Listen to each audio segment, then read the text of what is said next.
Greetings viewer. Overwatch. Pretty good game. Very influential. Made a lot of money.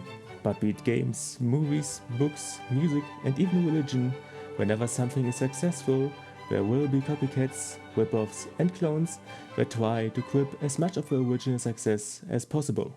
Overwatch is no stranger to this. As you may have heard, Blizzard took inspiration from Team Fortress 2. Sadly, nothing is new under the sun. Regardless, let's see some of the games that tried and mostly failed at getting a piece of the pie. But before we look at the copycats, let's begin with the original.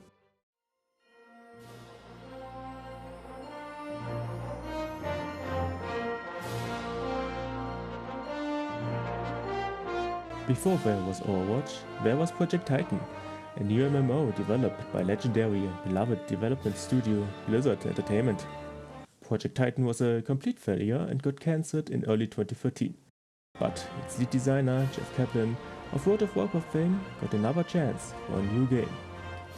Early interviews with Kaplan show that he and his team want to live up to the high standards and stellar reputation of Blizzard. But he had to do it with a smaller team.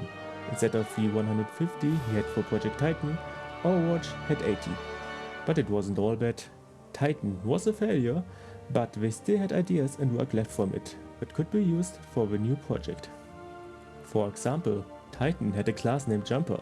The playable version was male, but they made a female concept art, because Blizzard would never discriminate against women. Anyway, the Jumper had abilities like Blink, Teleport, Recall, Rewind, and Pulse Bomb, and fought with dual-wielded machine pistols. That wasn't everything, of course. Titan was an MMO after all, so the Jumper had many more abilities and weapons to choose from. But as time moved on, the design of the class became less focused and less fun. Something that could be said about Project Titan as a whole. As you have correctly guessed, dear viewer, the Jumper became Tracer, and she was in fact the very first hero to be added to Overwatch. So that's the reason why it's her butt on the cover. Other classes would also get adapted for Overwatch. The Ranger was split in Widowmaker, Soldier 76 and Bastion, Assassin became Genji and Hanzo, Reaper stayed Reaper, Juggernaut became Reinhardt, and the Architect got split in Symmetra and Torbjorn. Fun fact, Torbjorn was the favorite character of beloved Activision Blizzard CEO Bobby Kotick. Probably because he hits his turret the entire match, which farms him kills and does most of the work for him, yet he still gets the play of the game anyway. The heroes were well liked amongst the staff, but in case you're wondering, even Blizzard was aware that Overwatch wasn't the most original game ever made. Game director Jeff Kaplan said on the matter, "My reason was that if we had 9 or fewer heroes, we would only be compared to TF2. Players and press would map each hero to a TF2 equivalent. But I knew if we had more than 9 and we had enough maps for people to really play on and experience the game, they would quickly realize that while there was an obvious inspiration from TF2 in the game, we were clearly something different." Also, no heads. He's probably right about this, you know? Imagine how silly it would be if a game had some similarities to another and everyone would accuse it of being a complete rip-off. Overwatch launched with 21 heroes, with Mei and D.Va being the last ones added. A priority for the devs was combat clarity, meaning that you can see the enemy players in the environment. Or as assistant game director Aaron Keller would say, "You want to see where they are at, not have them blend into the background. We have very specific color and saturation levels we use for the backgrounds and characters." Keller also said that you should easily tell the difference between teammates and enemies. Also, you should be able to tell the hero by silhouette alone. The game launched 2016 with a high amount of polish as to be expected of Blizzard and a very specific kind of balance, you could almost call it hyperbalance. By that I mean that every single hero has a very specific role, almost like rock paper scissors. For example, if Bastion destroys your team in his turret mode, pick Genji and deflect his bullets back on him. For this reason, and maybe because of the MMO rules, the heroes belong to one of 4 distinct roles. Attack does damage, defense locks down points, tanks soak up damage, and healers are the poor unfortunate souls left with the task of keeping everyone else alive, even though they don't care much for their own safety or that of the healers while they run into a wood chipper. As you can see, I was sadly one of those who realized that a balanced and effective team needs healers. And being more often than not the only one with more IQ than chromosomes, it was left to me to pick healer. Good times. You do your part in a team of 6 in the following game modes. Assault, one team tries to capture an area and then another one, while the enemy team tries to stop you. It's kind of like Rush from Battlefield. Escort, attackers escort a payload to a point with checkpoints in between. Every checkpoint gives a point when reached and extra time. You win when you have the most points or when you reach the final point, kinda like Payload from Team Fortress 2. And Hybrid, the exact same as Escort, the difference is that attackers first have to capture a zone before they can begin with a payload escort. From time to time Blizzard added temporary game modes like Team Deathmatch and the like. The game launch was a massive success. They won Game of the Year at the Jeff Keighley Awards and became a massive inspiration for many fan films. You know the ones. But not everything was great. Like many other multiplayer games, there was toxicity. Being highly team focused, this could spell disaster for Overwatch, so Blizzard tried to combat this behavior by introducing an endorsement system.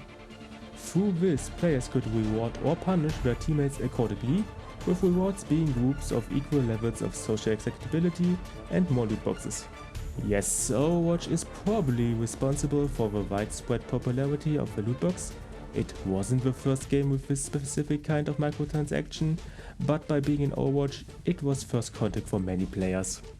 They were just cosmetic, but many negative trends were already there, like filling the game with banners, emblems, sprays and so on, things no one ever cared about, and probably only there to take up space from skins.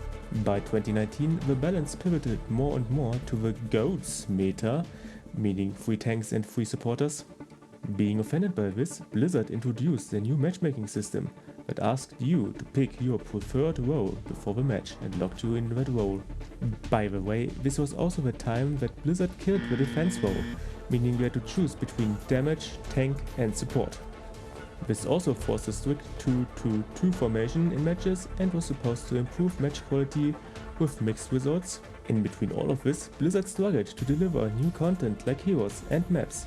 This could have been because Blizzard worked on the sequel.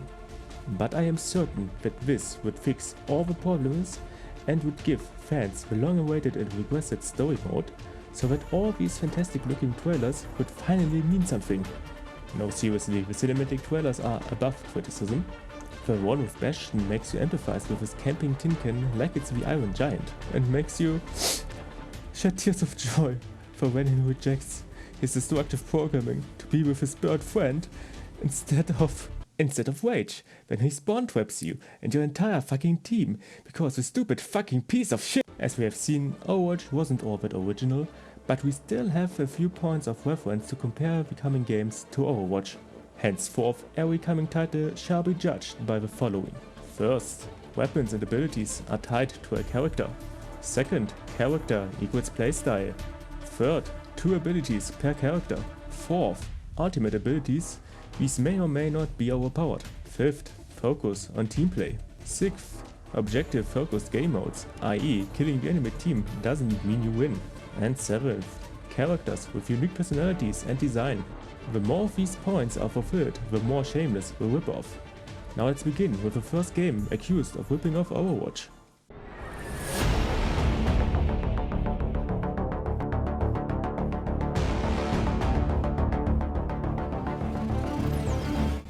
Developed by Gearbox Software of Borderlands and Duke Nukem Forever fame, and published by 2K, who are best known for all the predatory sport games EA doesn't have, and GTA.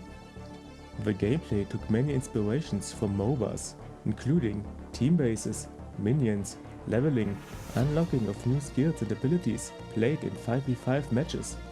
Battleborn would also feature a story campaign, but it's still strange that Gearbox would pivot in this direction after 2 successful Borderlands games. Let's hear it from Wendy Pitchford. With Borderlands, it was really fun to have all these different guns, so we can say, hey, any gun that's ever been in any first-person shooter, you can find something like that in Borderlands. We're doing that with characters in Battleborn, so that's why we call it a hero shooter, right?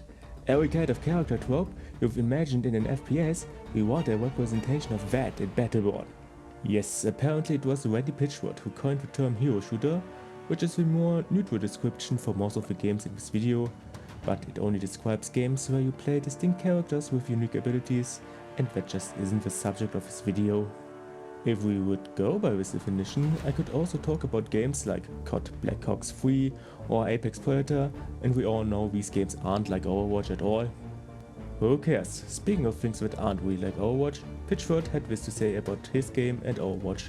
The only thing that I think kind of hurts is that it's impossible to avoid the comparison. People that have spent a lot of time with both games might argue how different they actually are, but from a surface level they look like they're really going at the same angle, and in many respects they are. There's just no avoiding that.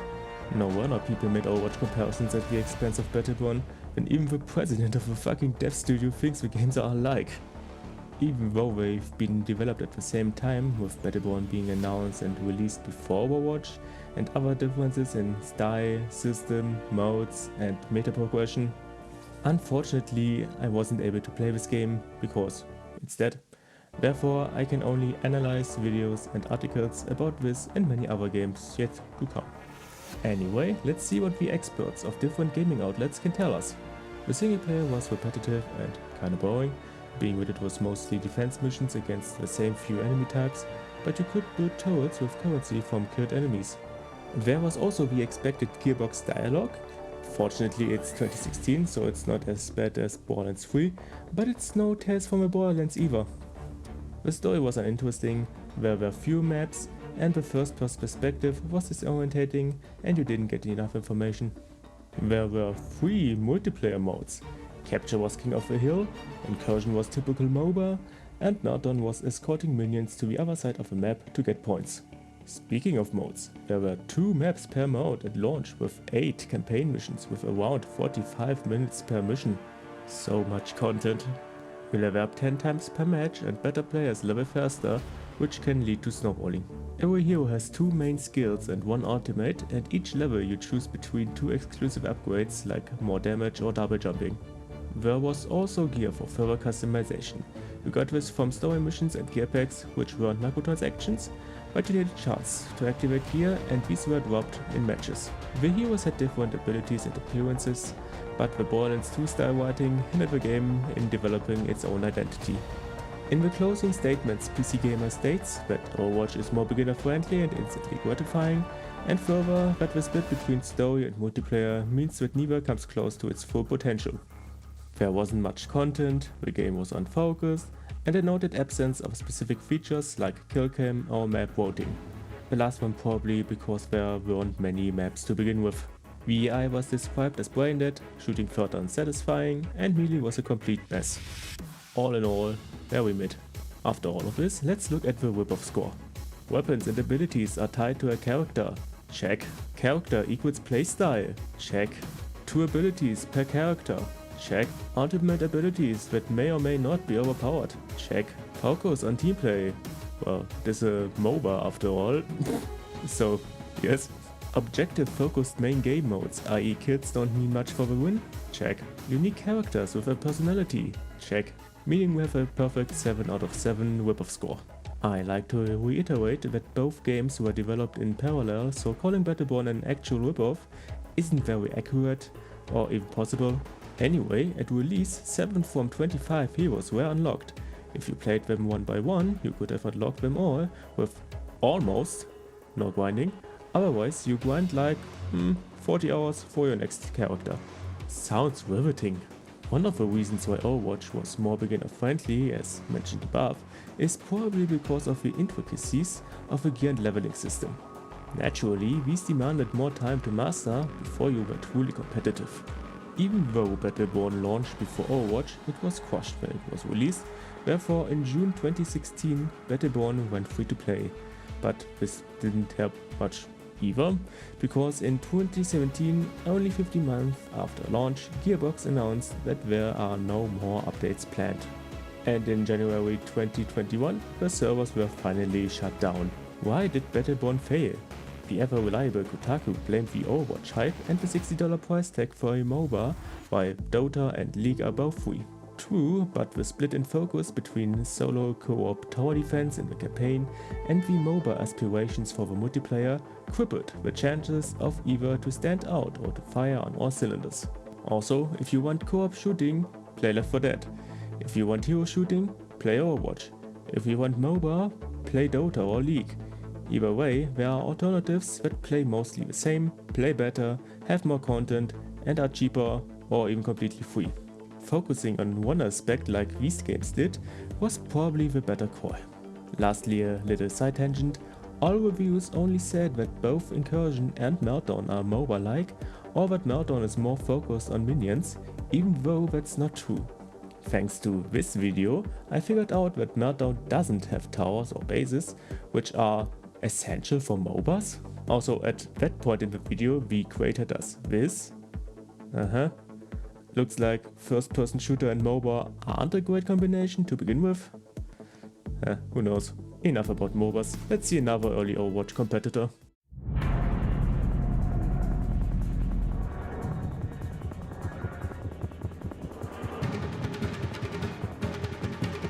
Back in 2014, ex-Gears of War lead designer Cliff Bleszinski started work on the first game of his very own studio, Boss Key Productions.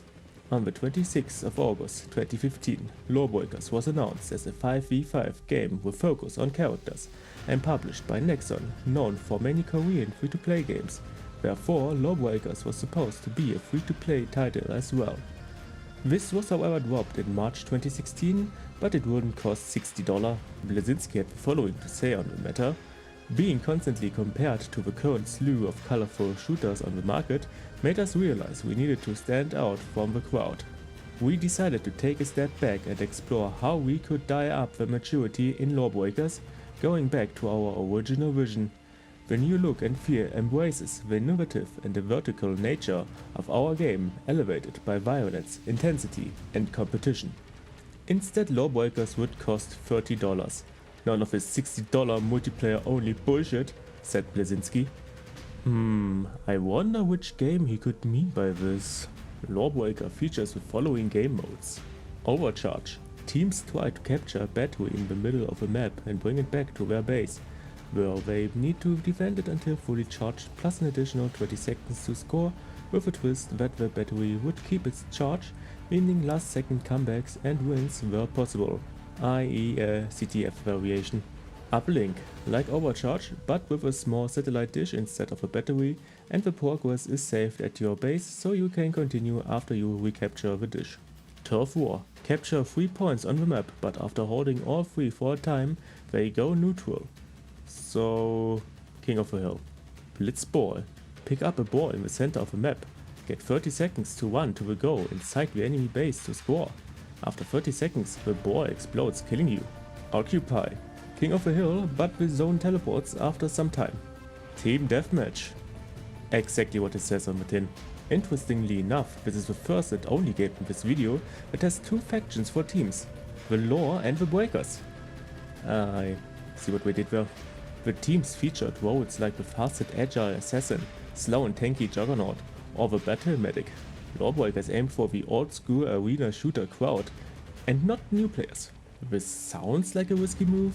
I mean, who knows how many of these old school gamers are still around or aren't playing anything else already. Anyways, every hero features 1 movement ability, 1 grenade-like ability and 1 ultimate. There were also cosmetic loot boxes, hooray, and the game was very much a arena shooter and not so much a team game. IGN wrote in their review that the characters and levels were all rather bland. Not ugly per se, but very much functional first and foremost. By looking at these character designs, I can only agree with this assessment. Every character basically looks like they are equipped with the low-level gear from a generic sci-fi MMO, but at least no one would ever be so stupid to make the same mistake ever again. As an unfortunate side effect of the generic designs, the readability of enemies was pretty bad, since every silhouette looks almost the same. At launch there were 8 maps, with one of them making good use of the whole low gravity bubble mechanic, and one of them doesn't use it at all. Why do you even have an interesting and unique mechanic when you don't use it in all your maps or even to its full potential? I digress. The only way to play was to quick play, meaning there was no option to find or avoid a specific map and or mod combination, something that isn't very hardcore. Unlike Overwatch, the class roles weren't very strict, everyone can run, jump and fly just fine. There were also no conventional snipers or even weapons with magnifying optics, as to stress the supreme importance of movement. You know, being one-tapped by some camping asshole with a sniper rifle sucks in pretty much every shooter ever made, but it is something that people want to play, and not having anything coming close to this playstyle probably alienated many players. But this wasn't the only noob-unfriendly decision. LawBreakers didn't have a tutorial, only YouTube videos. But at least there were no technical errors and the game ran at 60 FPS. Let's look at the rip-off score. Weapons and abilities are tied to a character. Check. Characters equal playstyle. No, everyone can kill well enough on their own. 2 abilities per character. Check. Ultimate ability may or may not be overpowered. Check. Focus on team play. No, not really. Everyone shoots at the other team and maybe tries to do the objective, but that's it. Objective focused main game mode, i.e. kills don't mean much for the win. One mode of the 6 is Team Deathmatch, but other than this is, oh yes, unique characters with a personality. Check. Meaning 5 out of 7, so it is a bit different. LawBreakers launched 2017 with 7,500 players, 60% less than the open betas, and players were dropping fast. This was even worse than Battleborn, which pulled 12,000 players when LawBreakers had, the same time after launch, 3,000. Ironically enough, even though Blazinski was responsible for one of Xbox's biggest exclusive franchises, LawBreakers didn't launch on Xbox, only PC and PlayStation 4. Blazinski admitted that he chose PS4 over Xbox because it had a bigger user base. This was probably the wrong call, since Xbox is more known for competitive shooters and has therefore more players who are open for this kind of game. Xbox has, or had, Halo and Gears of War. Nowadays Call of Duty and Overwatch. In contrast, PlayStation had Killzone and not much else. But maybe Sony can change all of that in the future.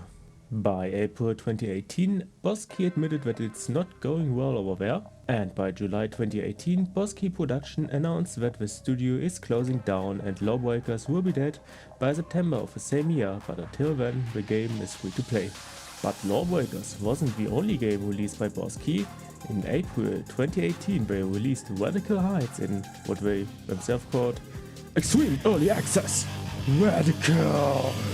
To the extreme! Radical Heights quickly garnered mockery, criticism and the stigma of being a mere cash-in on the then current Battle Royale trend.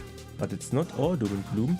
At least Blazinski paid the healthcare and salary of his employees for at least a few weeks after the studio died, while he himself didn't took his own salary for like 2 years. Granted, this is all according to Blazinski himself, so who knows if this is true, but I like to believe, because there are more than enough greedy pieces of shit in his position already. Godspeed to you and your retirement, good sir. In conclusion, LawBreakers failed because it was too focused on a specific audience that wasn't too big to begin with. The skill floor was too high, the onboarding of new players was terrible, they alienated entire playstyles and had bland and forgettable character and map design. 2 games, 2 body bags. Let's move on.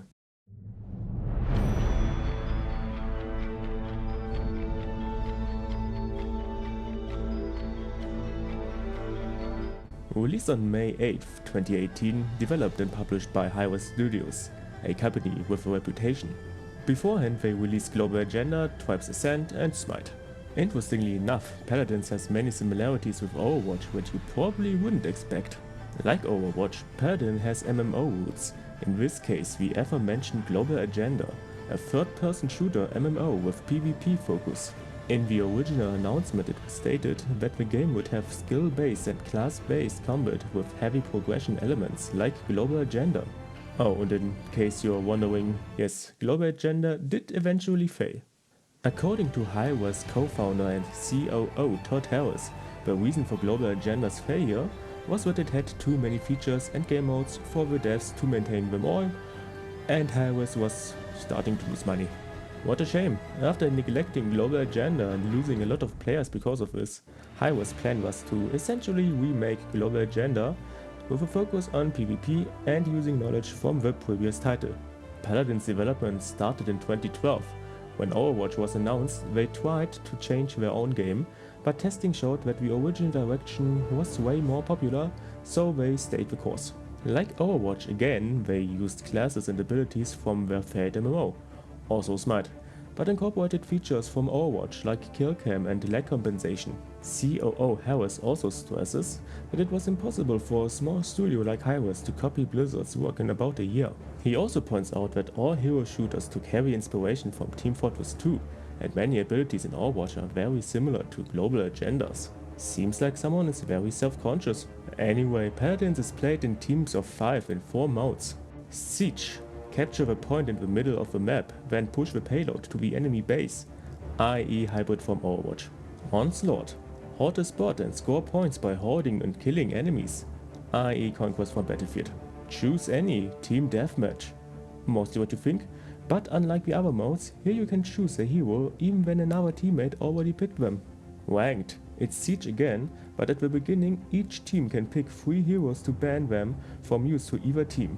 Also, you see who picked which hero in both teams, and you can't pick a hero an enemy has already chosen. The point of this is that players are able to ban overpowered team compositions. Like in MOBAs, heroes level up and get cards. From these, 3 are specific to each hero and can drastically change the playstyle of each of them. Additionally, there are 16 classic cards for everyone, and you pick 5 of these to build a deck from which you choose cards in a match. Heroes have mostly 3 skills to use and an ultimate, just like in you know what game. Just like in the other game, heroes are classed as damage for frontal assaults, flank for more mobile DPS, frontline, i.e. tanks, and support for healing and buffs. Unlike Overwatch, you can't change your hero mid-game. In matches you earn credits, so you can buy items for more customization of your chosen hero, MOBA style. At launch there were 16 maps that were split by game mode and 36 heroes. And as already stated, customizing your hero's kit mid-game with decks and items is really the biggest difference to other hero shooters. Let's look at the rip-off score. Weapons and abilities are tied to a character. Kinda, you change how your abilities work with cards and modify that with items. Character equals playstyle. Kinda, again, cards and items. 2 abilities per character. There are around 3, so kinda. Ultimate abilities may or may not be overpowered. Check. Focus on team play. Check. Objective focused main game mode, i.e. kills don't mean much for a win. 2 are conquest and team deathmatch, and the other 2 are hybrid, so kinda. Unique characters with personality. Check. 5 out of 7, meaning we can conclude that Paladins is rather similar to Overwatch. How did Paladins succeed? The high amount of customization allows high skill ceiling without raising the skill floor too much, and the game is free to play from the start, so it had this free to play version of Overwatch brought to it. Maybe the MMO roots are kinda important to develop such a game. Rising out of the ashes of such a failure allows the testing of different abilities, and to cut the unnecessary and to focus on the things that function. Now that we know the higher purpose of MMO game design in this sort of games, let's continue with a game you probably never heard of. Update. Highwest announced that they will stop updating Paladins and Smite to focus on the development of Smite 2, while they also fired a bunch of people. I heard this just before finishing the script. So yeah, no more updates, effectively killing the game. You can still play and probably buy things with real money in the store. How exciting! I told you, Highwest has a reputation.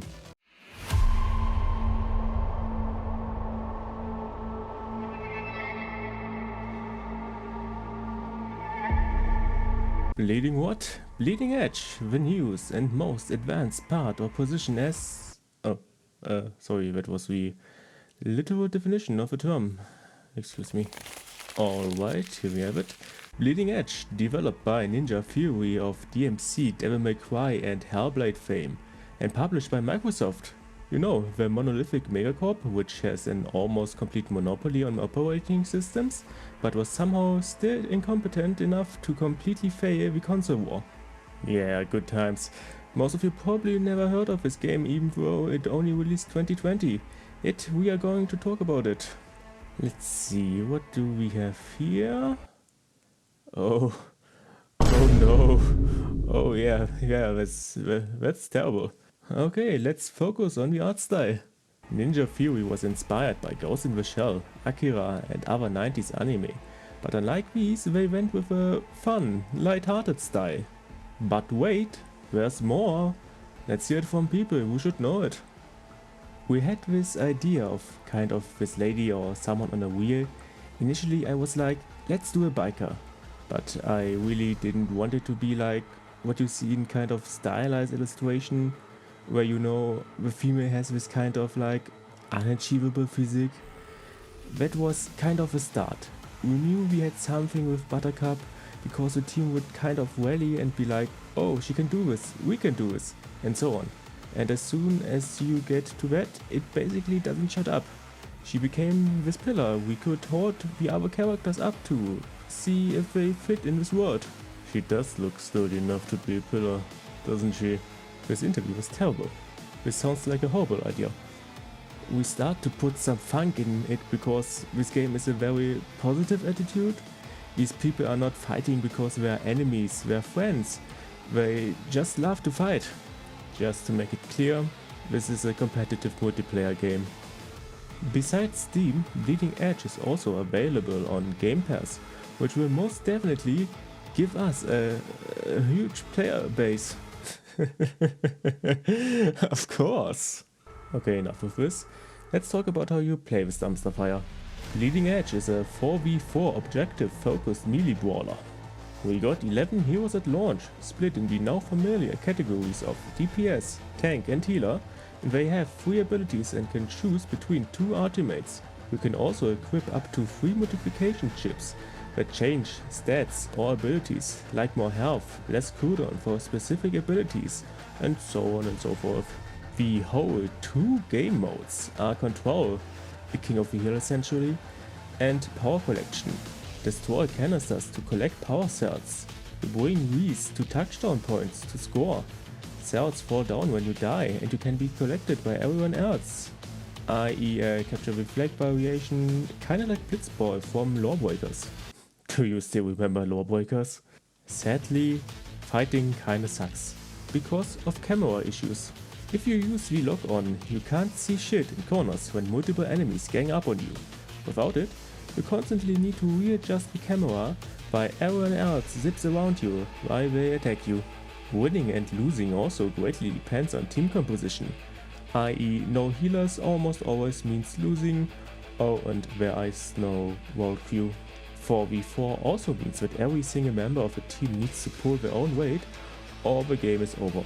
DPS and tanks almost feel and play the same, and the meta is on the shallow side. Some heroes use guns and ranged gameplay is completely miserable. All you do is hold down the attack button. On the grand total of 5 maps, there are different stage hazards, but by now you should have known that there wasn't much content at launch. You can still play via Game Pass, or you fork over $30 on Steam. You know, you could buy like 1 to 3 very good indies for that amount of money. But hey, why not invest in a game with a total of 0 players on Steam? No wonder Xbox is dead, and this is all they have to offer. Anyways, let's look at the rip-off score. Weapons and abilities are tied to a character. Check. Character equals playstyle. Check.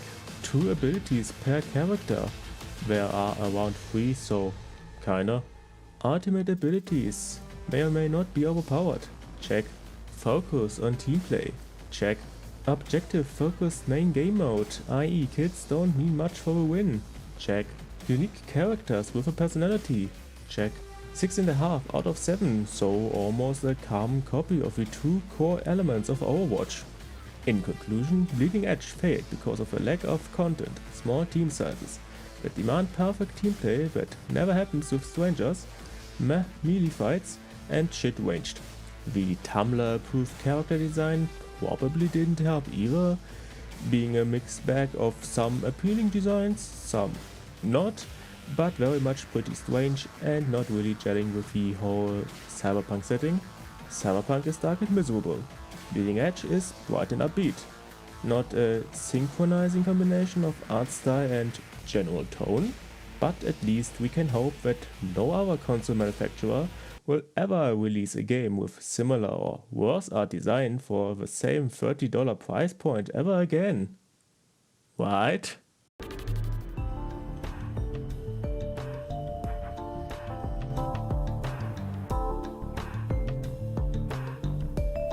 Released in 2020 and developed by Riot Games, who already raised the world with League of Legends.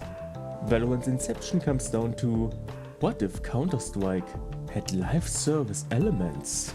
Frankly, this sounds terrible, since live service is a malignant cancer that infects, corrupts and destroys everything it touches. But I guess you can make some money while your game is rotting from the inside out, I guess. Be it as it may, the plan was to make the game really competitive and to create appealing and recognizable characters. These heroes or agents will have powers that prioritize positioning for effective use. Additionally, the powers are more about area denial than outright damage or other tactical options. Of course, there are also ultimates that will allow drastic turnarounds for matches. Last but not least, they wanted to bring the best aspect of League to the shooter genre. The team play. League and team play. In short, and to say it as neutral as possible, Valorant was planned to be like Counter-Strike, but built from the start to change different aspects as time moves on, and the added heroes are merely an additional variable in the live service model. Matches are fought 5v5 with the main mode either ranked or unranked being the exact same as Counter-Strike. Attackers try to plant a bomb or spike in one of two zones and defend it until it explodes or they kill the entire enemy team.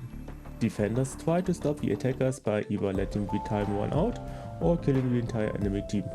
There are no respawns in a round, time to kill is pretty short, with headshots almost being a guaranteed kill, and after 12 rounds, teams switch roles. The team who wins 13 out of 25 rounds first wins the match. I for one have actually played Valorant, but I haven't played Counter-Strike. But according to PC Gamer, it copies much of Counter-Strike's shooting style, map design and economy. Also my friends told me the same thing when we played. For example, the different grenade types of CS are replaced by hero abilities, like Phoenix Fireball does the exact same as a Molotov. This does explain why, like half the roster of heroes has some variant of smoke grenade and many have flashbang-like abilities. They have mostly 3 abilities per character and an ultimate like resurrection for the dedicated healer. Like in CS, before every round there is a buying phase. You get more money from kills, winning the previous round and so on, but apparently this version is more user-friendly. The shooting patterns are different between both games. Counter-Strike has no aim down sights, but has predictable bullet spread and recoil. Valorant has aim down sights, but random bullet spread and sway. The sound of stats is also very important in both, because if you run, the enemies can hear you from around half a map. Speaking of, the game launched with 4 maps and 11 heroes. You can't change heroes mid-match, but they follow no strict class system. PC Gamer speculates that the hardcore CS mechanics are probably a hindrance for new players and also laments the toxicity of the community. I don't know, they wanted to export League to shooter fans. Looks like they reached their goal. Valorant is free to play and finances itself with overpriced skins. We're talking $50 to $25 per skin and $70 to $100 bundles overpriced. At least skins are only for weapons, which means that heroes are always the same and are therefore very readable. The rip-off score says the following: weapons and abilities are tied to a character? No. Characters equals playstyle? Kinda. You can heal with one of them, so you should, but the rest can do whatever they want. 2 abilities per character? There are around 3, so kinda. Ultimate ability may or may not be overpowered? Check. Focus on team play? Check. Objective focused main game mode, i.e. kills don't mean much for a win? No. Unique characters with a personality. Check. 4 out of 7, the lowest score yet. Probably because Riot quipped way more from Counter-Strike than from Overwatch. But hey, they did manage to make a good CS alternative with Overwatch-like characters. The first to combine these two, so that is probably part of their success, and they had a good marketing campaign as well. A short one because, as stated before, Valorant is a CS ripoff, but it shows that originality isn't the end-all be-all for success, just as Overwatch wasn't all that original to begin with. Okay, next game, let's see. Oh no.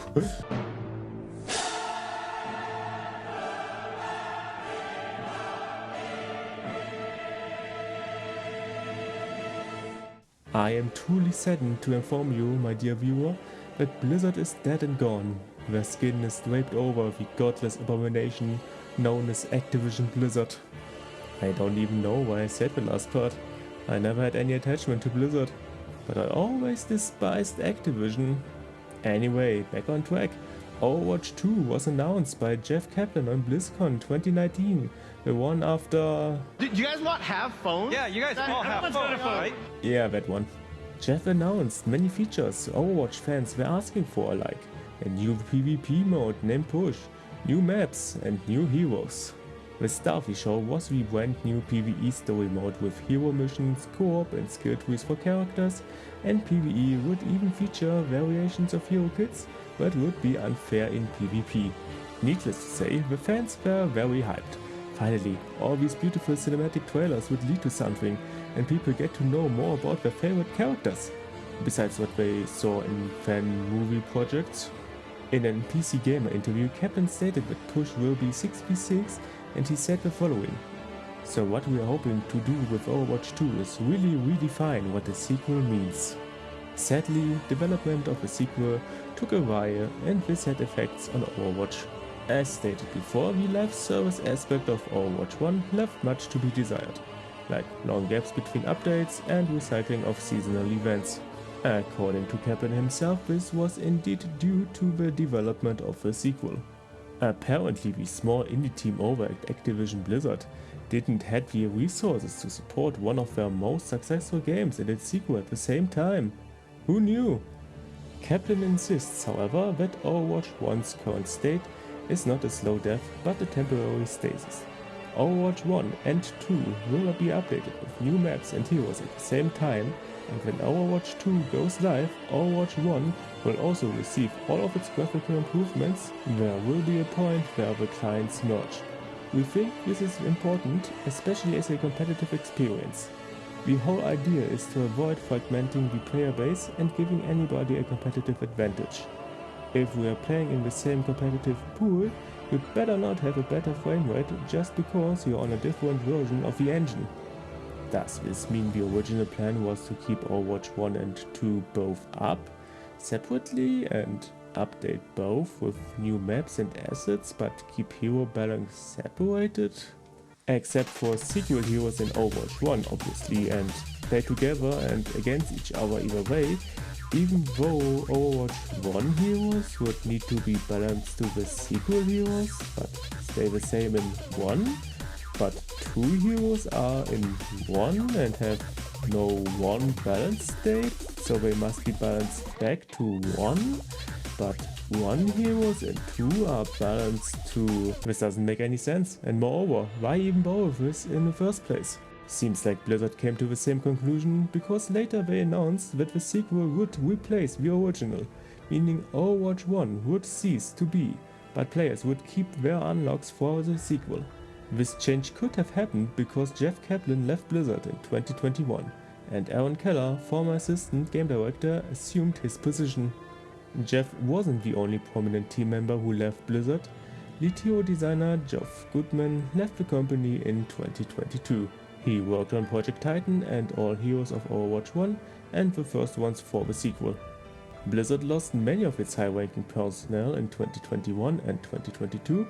This could have something to do with the lawsuit by the California Department of Fair Employment. Yeah, Activision Blizzard had a big scandal in 2021 that led to them being sued for workplace harassment, sexual misconduct, discrimination, and stealing breast milk out of a fridge. Bad times all around.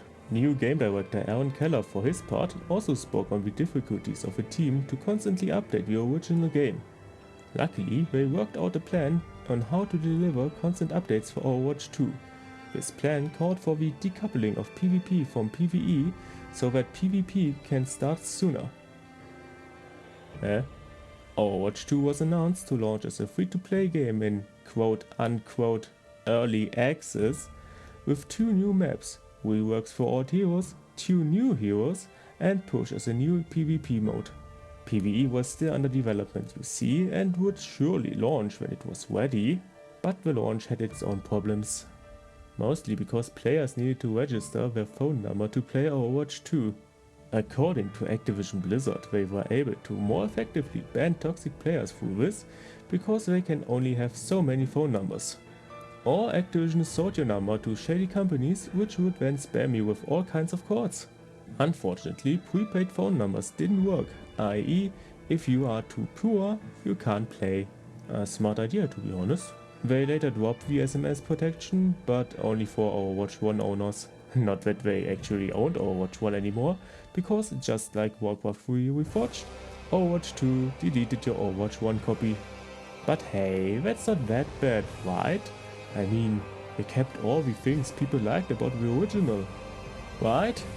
Overwatch ditched loot boxes, but replaced it with a very grindy battle pass, which hid new heroes behind itself. According to many players, this system was way worse than loot boxes. I'm impressed. Instead of the bubonic plague, they gave people leprosy. At least, the plague kills you fast. Leprosy takes a while, and when you survive, it keeps on giving. They also changed 6v6 to 5v5, which had massive effects on team composition and the meta. Push was still similar to the old modes, as in you defend a robot while it moves to the enemy base. But we have seen nothing yet, because in early 2023, PvE was cancelled. Apparently, PvE was playable at BlizzCon 2019, but Keller decided to take another direction for the mode. Meaning they killed it so that they can focus on PvP live service. I told you live service is a cancer. But that's not all.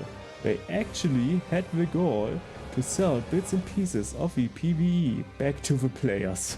To achieve this, Blizzard released a limited time event and sold missions in 2 different packages for permanent access to PvE. You know, the biggest feature of a sequel, and most of the reason it was even made. These bundles were the normal $50 bundle with the story missions, i.e. 3 whole missions, 1000 Overwatch coins, i.e. $10, a legendary hero skin, and permanent access to the hero Sion after finishing the missions. The ultimate $40 bundle had all the above with an additional 1000 V-Bucks and 2 more legendary skins. In a shocking twist of events, the player base wasn't pathetic enough to swallow the shit and waste their money. So PvE died completely and no new missions were ever released. Naturally, most members of the PvE team got laid off as well. Also, Overwatch 2 may have been struggling financially because devs didn't get the usual bonuses paid to them. But we are talking about Activision Blizzard here, so who knows? Maybe the reason is that the management is entirely staffed with bastards. Since the acquisition of Activision Blizzard by Microsoft of Bleeding Edge fame, the only thing that has changed is that new heroes aren't locked behind the battle pass anymore. Right, and the only thing it took to make the game a bit less shit and pathetic was for Microsoft to invest $69 billion. Nice. Additionally, by July 2024, they tested to bring 6v6 back, so really what was the point of a sequel? Update! They bring back loot boxes! Now you can buy the Battle Pass and get extra loot boxes that are in the Battle Pass. I reiterate, what was the point of this sequel? Let's skip the rip-off score because it's Overwatch 2 and it is 7 out of 7, and frankly I would be more shocked if it wasn't. But hey, they really did redefine what it means to be a sequel. announce a bunch of features, keep players waiting while not updating the original, keep them waiting but milk them for all their worth by releasing PvP with an even worse monetization scheme and kill the original, so the sequel is the only game in town. Cancel highly awaited features and monetize the co-ops. Bring back the old game feel after years of complaints, and the other shit monetization while keeping the current one as well. They definitely broke new grounds when it comes to being entirely pointless and disgusting. Okay, second to last game, what's next? Oh fuck yeah, let's go!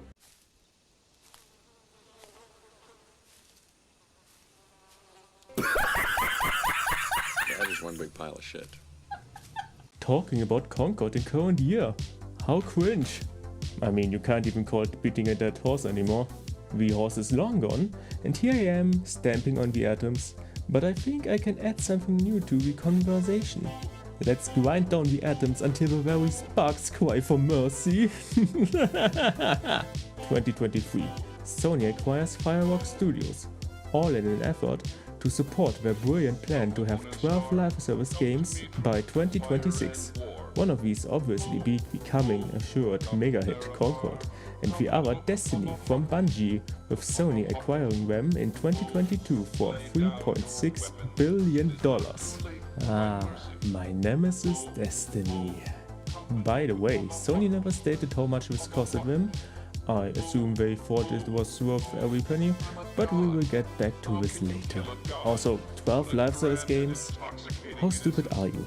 Because every one of them is typically designed to be played forever. See daily login rewards, daily, weekly, monthly challenges to complete, FOMO battle passes, shop items, and stupidly long grinding. Who should play all of these? People got max time for like 2 tops. Or is the plan to make them each super niche, with the side effect that they won't have a player base strong enough to justify continuous support? What we have seen so far from Marathon and Fair Games is that both are extraction shooters in different settings, meaning they somewhat cannibalize each other from the get-go.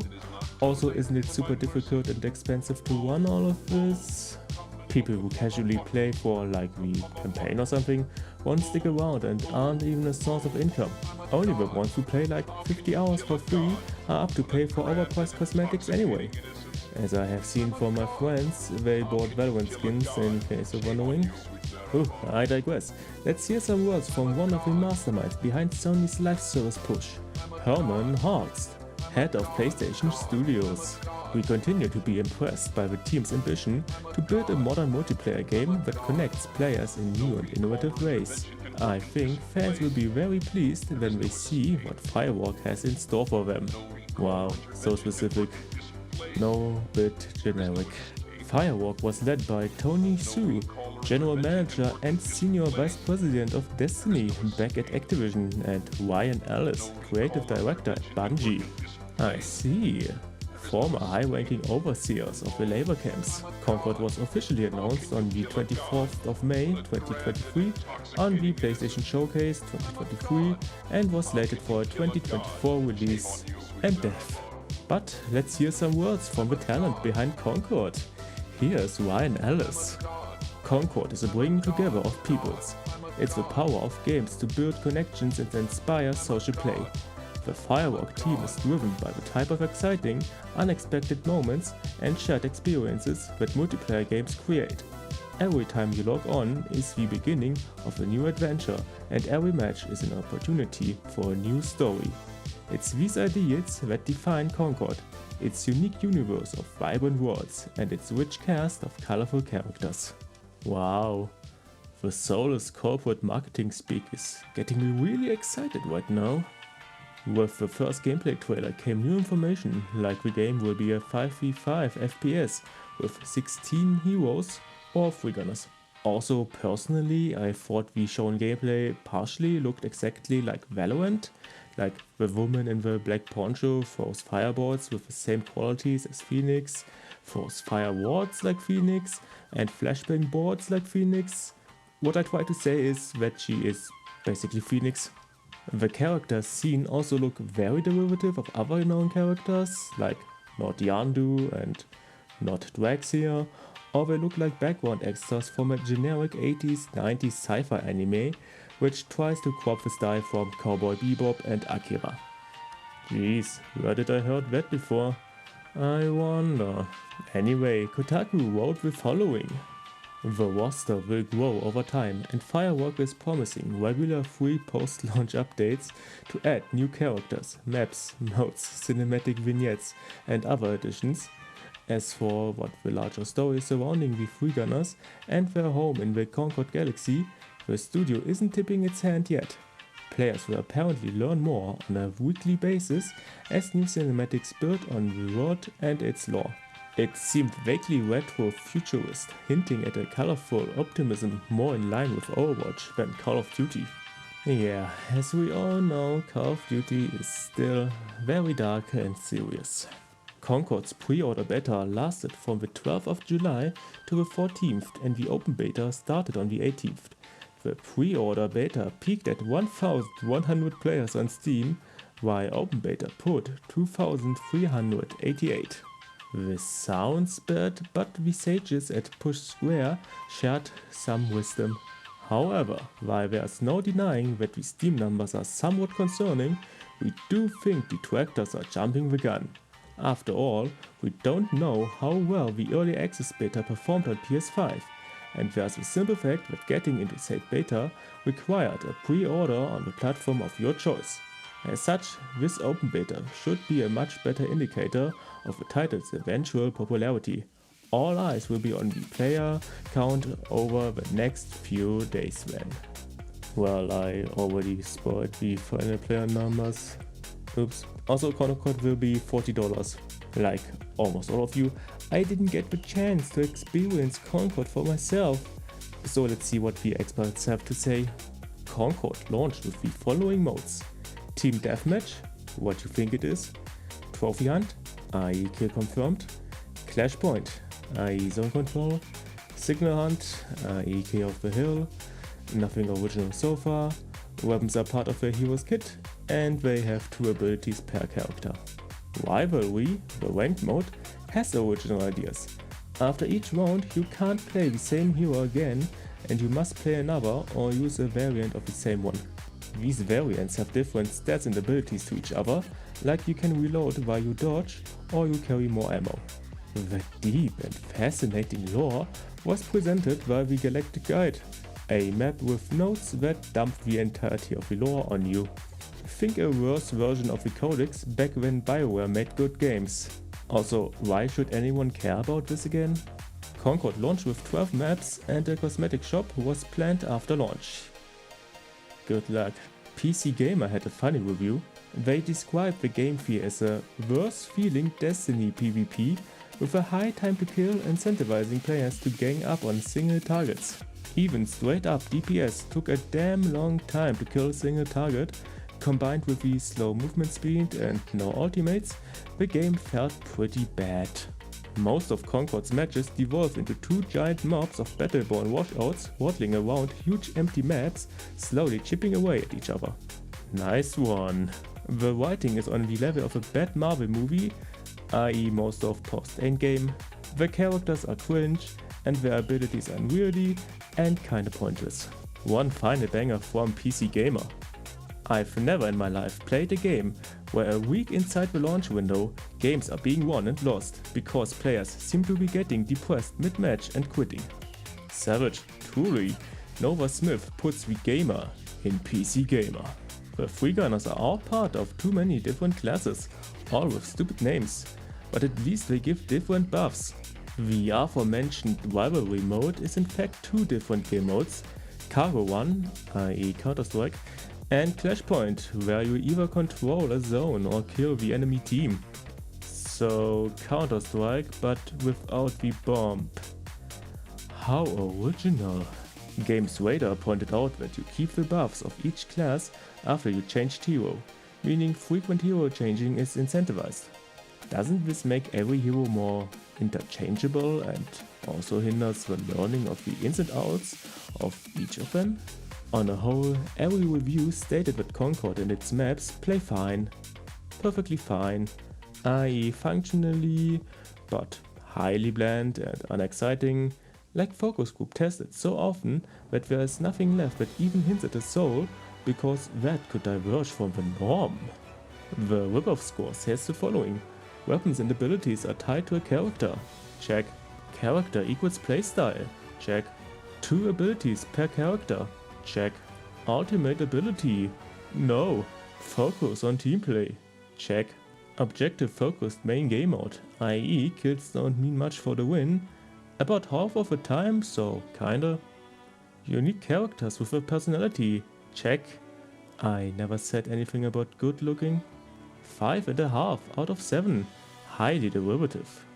Concord launched on the 23rd of August 2024 and sold an estimated 25,000 copies on PC and PlayStation combined, with peak concurrent players on Steam being 697. The war against life itself, a worst crime the Germans ever committed against Great Britain after the Blitz, Gollum, from 2023, put more concurrent players than Concord. Let's check in with Suicide Squad leader Ryan Ellis. Concord fans, all 697 of you, we've been listening closely to your feedback since the launch of Concord on PlayStation 5 and PC, and want to thank everyone who has joined the journey aboard with North Star. Your support and the passionate community that has grown around the game has meant the world to us. I mean, 25,000 are more than the 150 deaths before that in the toxic positivity were exposed to Concord before. However, while many qualities of the experience resonated with players, we also recognize that other aspects of the game and our initial launch didn't land the way we intended. Nah, really? Therefore, at this time, we have decided to take the game offline beginning September 6, 2024. 2 weeks after the release. Nice. And explore options, including those that will better reach our players. I think you already reached everyone who cared about this debacle. While we determine the best path ahead, Concord sales will cease immediately. Not like there were many in the first place. And we will begin to offer a full refund for all gamers who have purchased the game for PS5 or PC. If you purchased the game for PlayStation 5 from the PlayStation Store or PlayStation Direct, a refund will be issued back to your original payment method. Customers who purchased from other digital storefronts will also be refunded. Okay, no malice here, giving everyone their money back is pretty alright in my books. Good on you, Sony. Once refunded, players will no longer have access to the game. We'll keep you updated, and thank you again to all the free gunners who have joined us in the Concord galaxy. Let's keep up with the punches, shall we? According to the Sacred Symbols podcast, Concord cost $400 million and was referred to as the future of PlayStation with Star Wars-like potential. They had a sense the game would come together because the team was too good to fail. Sounds like Bioware magic to me. The source didn't confirm the $400 million, and it is speculated that this includes the cost to buy Firewalk in the first place. Also, Ryan Ellis stepped down. Aww, I liked his post so much. Gaming Boat wrote the following. Allegedly, by the time Concord entered the alpha stage of development, which was in early 2023, about $200 million had already been spent on the game. The game was, however, in a laughable shape at this point, around the time it was announced in May last year, with work not having been done on major elements of the game like onboarding and monetization. Significant work also had to be outsourced to external studios. To get the game to an acceptable level of quality, Sony decided to spend another $200 million on it at this point. Moriarty, Last Stand Media founder, goes on to claim that the total figure of $400 million also does not include the money that it cost for Sony to acquire Concord developer Firewalk Studios, which happened in April last year. As per Moriarty, Concord's development was plagued with issues of toxic positivity, which meant negative feedback on the game was ignored, with PlayStation high-ups, specifically current co-CEO of PlayStation Herman Holtz, believing the game had the potential to be a massive success for the company, maybe even on the level of something like Star Wars. Allegedly, the game was internally referred to as the future of PlayStation. So that's the reason why Hartz isn't co-CEO of PlayStation anymore. While he was still around, Hartz announced that Fireworks Studios and mobile game studio Neon Koi both shut down, eliminating 210 jobs. The Verge gives us this gem. Hartz says Concord didn't hit Sony's targets and that the PlayStation maker will take the lessons learned from Concord and continue to advance our live service capabilities to deliver future growth in this area. Yeah, this is definitely the reason he got demoted. But don't be sad for Firework. It was made up mostly of ex-Bungie and Activision staff, people who worked on COD and Destiny, meaning they at least participated in unspeakable crimes against gamerkind. So know that no innocence was harmed by destroying this bastion of evil, and that the darkness was defeated and returned back to the vile abyss it originated from. Neon Koi also worked on mobile live service, so who cares about them? While we are on the subject, let's take a quick detour and look at Sony's grand live service design. To keep score, Destiny 2, Helldivers 2 and Concord launched. Marathon, Fair Games and Horizon Live Service are in development. A live service Last of Us got cancelled, as well as a Neon Koi game, means 8 live services accounted for. These are sadly only the ones I knew from the top of my head, but there's more. Behold, Sony's Games as a Service plan, a Horizon MMO, a unannounced Bungie game or two, who knows, a cancelled God of War live service by Bluepoint. That's why they don't port Demon's Souls or Bloodborne, isn't it, Sony? A unannounced, now cancelled live service from Bend Studios of 2019, Days Gone fame. Yes, they didn't release anything between then and now. A project from Deviation Games that got cancelled as well. The studio was founded by COD devs, therefore quality is a given, but it's not clear if it even was a service cancer game. A Twisted Metal service that petered out into nothingness apparently. Good riddance, rest in piss bozo. London Studios worked on Cancer, but the entire studio got shut down. It was some fantasy co-op in London. Sounds riveting. And last, but maybe least, Spider-Man The Great Web, aka Marvel's Avengers 2 by Insomniac with Multiverse, multiple Marvel heroes and shit. That equals a total of 15 games at least, maybe even 17, and 12 of them are or were planned to release by 2026. Let's be conservative and say 15 are in development, 6 of them got cancelled or released and went up in flames. Destiny has seen better days, Marathon has a hard time, and Fair Games discourse is very much like Concord. Bungie cost them $3.6 billion. Concord costs are 250 to 400 million. Of all of these games that got cancelled cost 100 million, because development takes quite a while now. I would guess Sony wasted about $4 to $5 billion when Fair Games and Marathon fail, maybe even more. All in all, live service was a great idea, and just to add salt to the wound, Concord didn't even manage to fail the fastest. They had 13 days to live. The Culling 2 only took 8. I think I figured it out. This all sucks because Sony doesn't do research. In 8 years of development, they didn't manage to look at what other games were doing, because Concord has all of the biggest problems of all the games discussed here. We have Battleborn's mess of modes, LawBreakers' generic and unappealing designs, Paladins and Valorant's shameless lack of originality, leading edge Tumblr-approved characters, and Overwatch 2's complete lacking of a point to even exist. But maybe Concord really was onto something.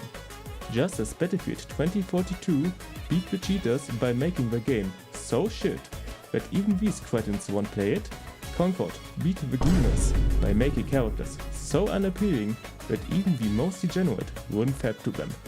Rest in piss, Concord. You didn't have any soul in the first place, but your repugnant corpse shall forevermore be a monument to the cancer that is the live service. Whew, okay, one more game.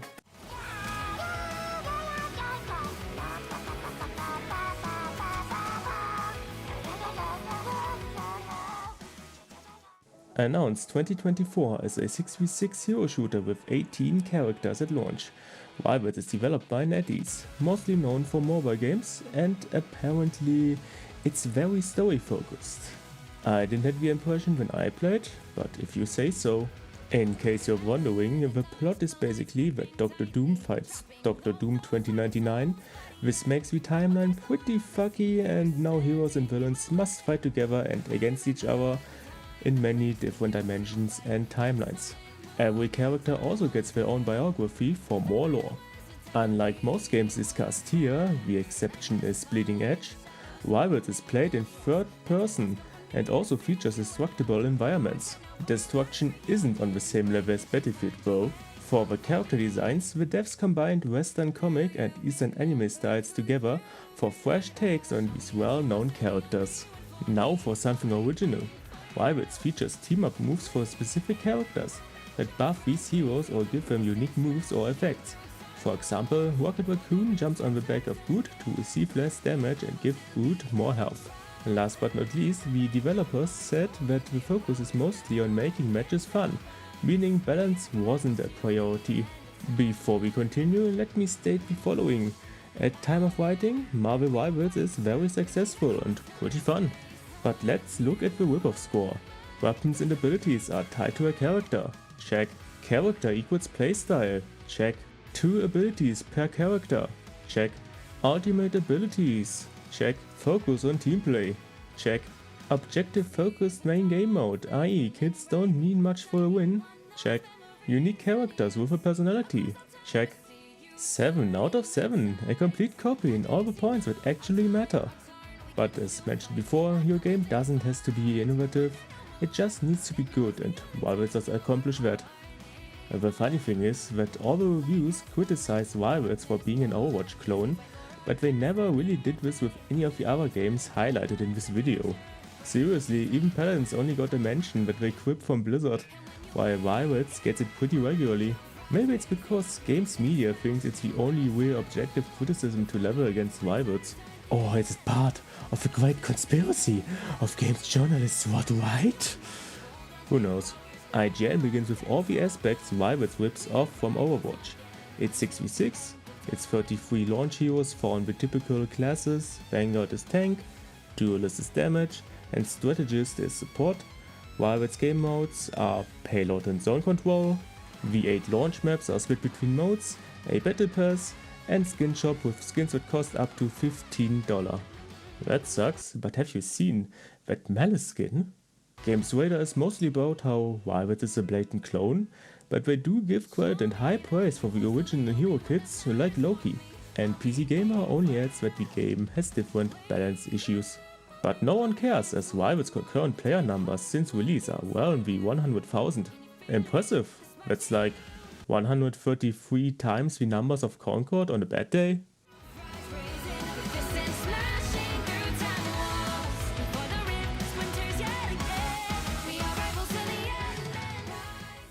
What Violet demonstrates is that originality isn't really a huge factor for success.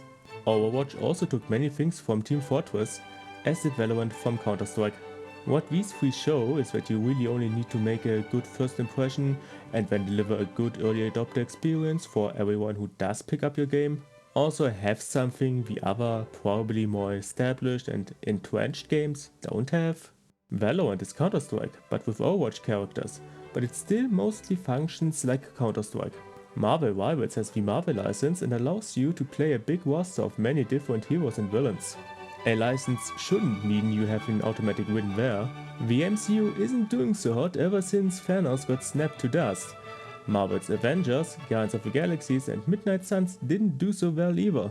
Overwatch 2 didn't reach the heights of the original either, so even a sequel is no guarantee.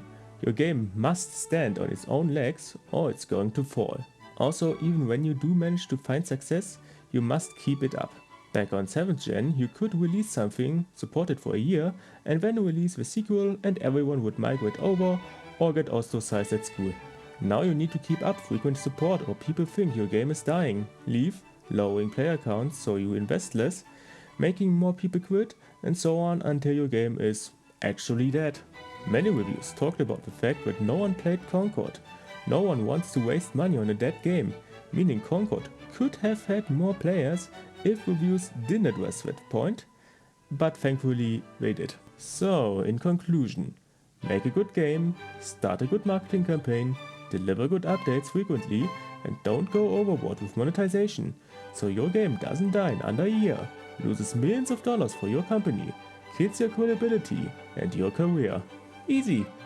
That was all I have for now, but there's more to come, so stay tuned. I was your host, Satsuma Wanze, peace out, and remember, sex sells.